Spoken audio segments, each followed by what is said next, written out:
It's car talk. Da, da, da, da, da, da, da, da. It's car talk. I can't resist. See, I have to sing. I don't want to sing. That was good. Was that the Love Boat theme? Yes. Yes.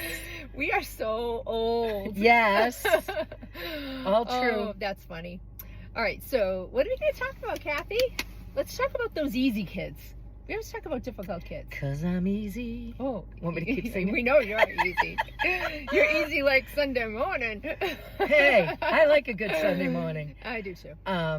Yeah. So, teachers and parents, Mhm. you spend a lot of time dealing with, talking with, helping out, supporting, being frustrated by, Going to meetings. going to meetings, Yeah. feisty kids, like those kids that are just, running around biting everybody. And the more really passive, nervous, shy, anxious kids, like you spend a lot of time with those two temperaments. Mhm. And so when you look at temperament, there's three main temperaments that kids are born with. So it's what you get, but the environment certainly helps out. So it's not just genetics, you also have the environment. But a lot of kids are just flexible and easy, just Mhm. easygoing. Yeah. Those are the parents that win the Parent of the Year awards.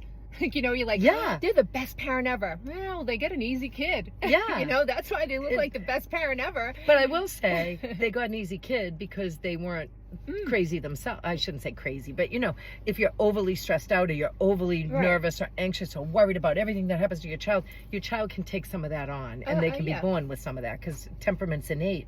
But those flexible, easy kids, if we're just talking about classrooms, they come in, they put their coat away, Yeah. they go over. play, If they look around and say, oh, that looks like fun, and they yeah, go oh, play. that has too many kids in it. I'll go over here instead. Yeah. Or, like, they're just like, fine. Oh, Whatever. you took my book and you Yeah. bit me? Oh, well, I'll just get another one. Yeah. Like those kids. Super easy. Those are the kids that you see on, when you get older and report cards. A pleasure to have in class. My 6th grade report card said, Kathy is a pleasure to have in class. And my father wrote back to the teacher, because you had to have your parents sign Right. it, Kathy is a pleasure to have everywhere. Oh, And I cried. He's so right. I cried because I was embarrassed because I was in 6th grade. I was probably like Oh. hormonal and whatever happens Oh, in 6th sure. grade. Yeah. And I was like, Daddy, I can't believe you wrote that. He's That's like, the sweetest thing ever. I know. Yeah, that I was know. really nice. And I'm grateful for that now. Yeah. But at the time, I was a miserable 12-year-old thinking, how could you do, or 11 or whatever. But you were know. flexible and easy in school. My Especially teacher, 6th grade. Mr. DiLorenzo, She was thought I easy. was a pleasure to have in class. So there you go. See? So Anyway, that's awesome. I went to parochial But school, those so. easy kids, Yeah. they kind of just go by the ways. Like, you think So about what you're saying is they could get lost in the shuffle. lost in the shuffle. Absolutely. Absolutely. Or they can have the pressure of, help him do that or help her do that. Oh, Or good point. go, can you go sit with her, or matched up with the kid that has a lot of difficulty. So that's the other piece of that too.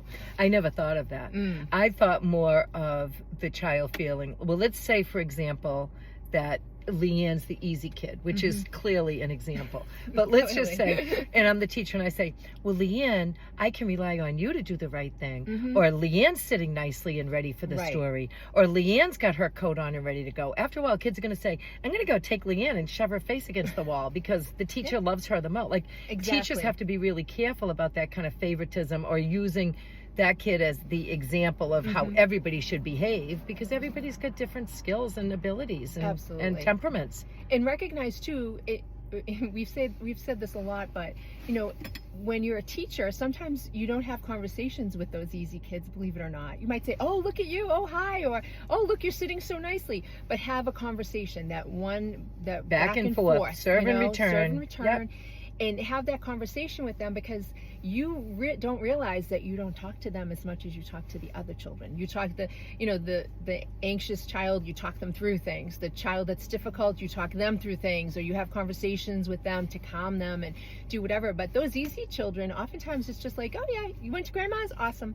That's it. So if Rather nothing else from this car talk, think about the minute that child arrives, like notice they're here, and don't talk about their shoes or their backpack or anything, talk about, I'm so glad you're here. Oh my gosh, you're such an important part of our classroom. I was hoping I'd see you come in with a smile this morning, or, you know, whatever it is that you recognize them, and then make it a point throughout the day to stop in and even if you just give them a touch on the shoulder or a thumbs up across the classroom, you know, I see you, you're here, I get it. Yep. Because I'll tell you what can happen, and I think you know this, but let's say, again, you know, the teacher is constantly dealing with tough behaviors, whatever they are, on different ends of the temperamental spectrum, if you will. That easy child might be saying, okay, so if I want the teacher's attention, and if I want to get a chance to sit on her lap, or if I want to get a chance to be the line leader or whatever, I have to act like that. So that's what I see happening.